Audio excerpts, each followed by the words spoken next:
지난해 라임 사태가 터지기 전까지 뉴스에서 사모펀드라는 단어를 자주 접하기 어려웠죠.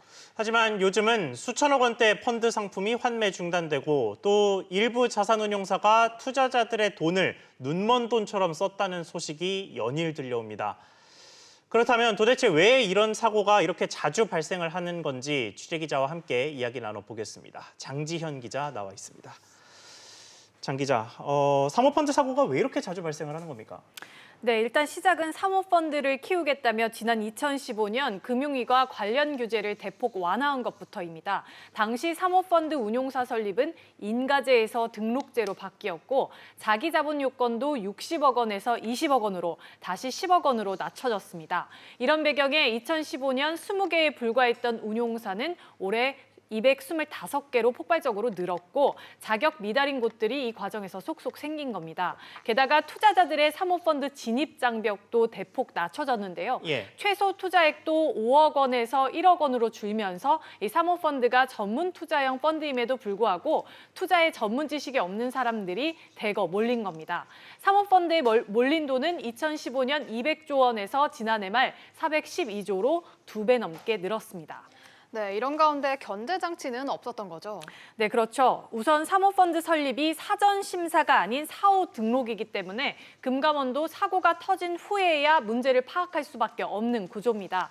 결국 자산운용사와 함께 일을 하는 이 판매사, 수탁회사 등이 상시적으로 견제를 해야 하는데 법적으로 감시 의무가 없습니다. 특히 운용사의 지시를 받고 투자를 대신 집행해주는 수탁회사가 가장 빠르게 운용사의 사기 행각 등을 잡아낼 수 있지만 법적으로 감시 의무가 없다 보니 기계적으로 자산을 사고 파는 업무만 했던 겁니다. 네, 그럼 판매사들은 어땠나요? 네, 판매사들도 역시 감시를 할 의무도 없을 뿐더러 투자가 실제로 어떻게 집행됐는지 문제는 없는지 소홀하게 관리했다는 지적입니다. 한마디로 운용사가 당초 제안한 것과 달리 엉뚱한 곳에 투자를 해도 이를 걸러낼 감시망이 없는 겁니다. 결국 자산운용사들이 금융시장의 시한폭탄이 된 건데요. 계속 문제가 터지자 금융위가 지난 4월 사모펀드 개선안을 내놨지만 이 법 개정 문제가 얽혀 있어서 아직 시행되지 않고 있습니다. 네, 상황이 이렇다 보니까 최근 들어서는 투자자들이 뭐 펀드 같은 데 돈 안 맡기고 내가 직접 투자하겠다 이런 움직임들이 좀 많더라고요.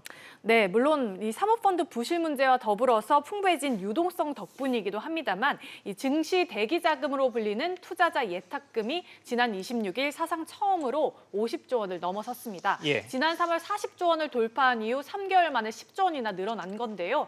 반면 국내 투자 사모펀드에서 지난 3월 이후 넉 달간 빠져나간 순유출 금액은 5조 원에 이릅니다. 네, 장 기자 잘 들었습니다.